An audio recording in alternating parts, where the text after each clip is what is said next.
부산시가 적극적으로 추진하고 있는 원도심 통합이 주민투표로 가닥이 날 것으로 보이면서 다시금 찬반 논쟁이 뜨거워지고 있는 상황입니다.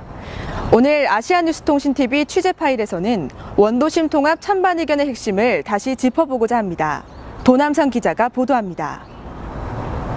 원도심 통합은 급격한 인구 감소와 협소한 면적, 열악한 재정 등으로 자체 성장 한계에 부딪힌 부산의 원도심 4개구를 하나로 통합해 새로운 비전과 발전 전략을 세우자는 부산시의 정책입니다. 과거의 영광을 회복하고 미래로 도약하기 위해 중구, 서구, 동구, 영도구를 하나로 합쳐서 부산의 중심구로 출범시키자는 게 부산시가 말하는 원도심 통합 정책의 요지입니다. 영화 국제시장에서도 그려졌던 것처럼 진짜 부산의 색깔을 갖고 있는 곳이 바로 원도심이지만 전국에서 가장 심각한 고령화를 겪으면서 지역구 자체가 없어질 가능성도 있는 곳이기도 합니다. 행안부의 인구 통계를 보면 중구의 인구는 올해 4월 말 기준 44,946명으로 부산 16개 구군 가운데 가장 적고 광역시내 자치단체 가운데 인구가 가장 적습니다. 해운대구 41만 7,626명의 10분의 1 수준입니다. 원도심 다른 지역도 서구 11만 1,865명, 동구 8만 9,239명, 영도구 12만 5,040명 수준으로 원도심 4개구를 합쳐도 부산 진구 37만 명에도 미치지 못합니다. 현재 이들 원도심은 총 인구 및 생산 가능 인구 감소로 경제 생산성과 상권 침체, 지방 세입 부족 등을 겪고 있습니다. 특히 북한 매립지 경계를 두고 중구와 동구가 갈등을 겪고 있는 상황에서 관련 예산과 행정력이 낭비되고 있는 상황인데다 좁은 지역에서 비슷한 축제나 행사가 다수 개최되다 보니 예산 낭비라는 지적도 계속되어 왔습니다. 부산시는 이러한 원도심 성장 한계에 대한 해법으로 원도심 통합을 들고 나왔습니다.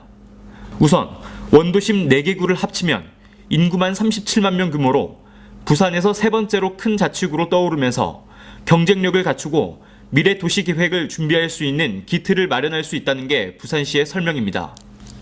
북한 재개발과 함께 원도심 발전의 시너지 효과를 창출할 수도 있을 것이고 자원을 통합적으로 관리하는 규모의 경제가 실현되어 지역 경제와 주민 복지가 향상될 것입니다. 통합으로 매년 최대 1,239억 원의 재정 절감이 가능하다고 봅니다.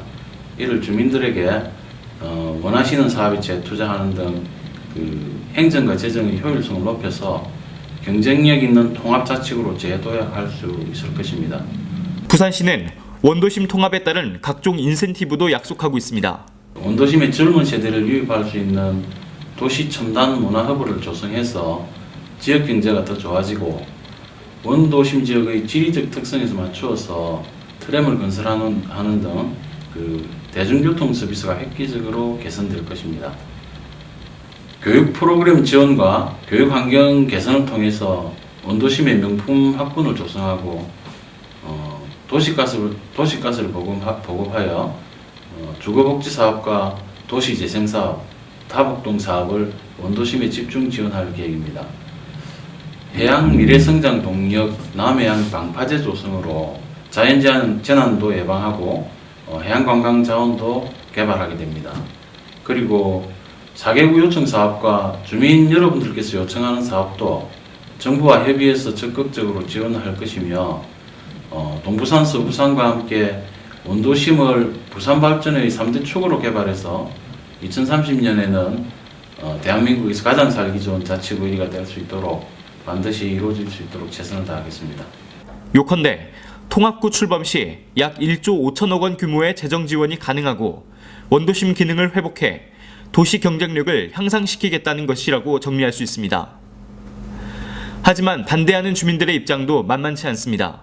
와창진이라든지 아니면 다른 지금 통합여수라든지 다른 데서도 지원을 받는다고 약속을 해놓고 못 받은 적이 상당히 많습니다. 거의 다 못 받았다 보시면 됩니다. 예. 결사 반대를 외치는 중구청도 원도심이 통합돼 거대 자치구가 탄생하면 대민 집약도가 떨어져 중구 구민이 오히려 피해를 볼 것이라는 주장도 하고 있습니다.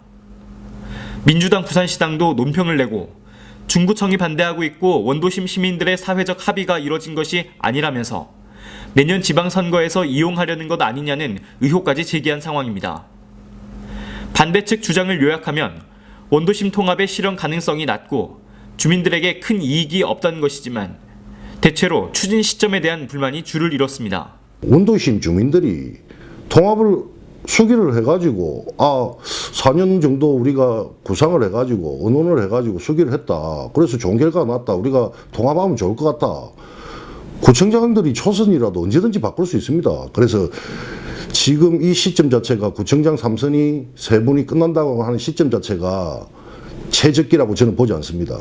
주민들이 원하면 언제든지 할 수 있다고 생각합니다. 원도심 주민들의 실제 생각은 어떨까? 한국지방정보학회가 현대리서치에 의뢰해 지난 9월 20일부터 24일까지 원도심의 만 19세 이상 주민 2,000명을 대상으로 한 여론조사에서 주민 60.5%가 통합에 찬성한 것으로 결과가 나왔습니다. 때문에 미래의 편익을 우선시한 부산시의 원도심 통합 추진에 무게가 실리는 상황이지만 무리한 강행보다는 공론화를 통한 합의점 마련이 시급해 보입니다. 네, 이렇게 부산 원도심 통합 논란을 정리해봤는데 오는 12월 주민투표가 예정돼 있는 만큼 원도심 주민들의 올바른 선택을 기대해 보겠습니다. 아시아뉴스통신 장소윤입니다.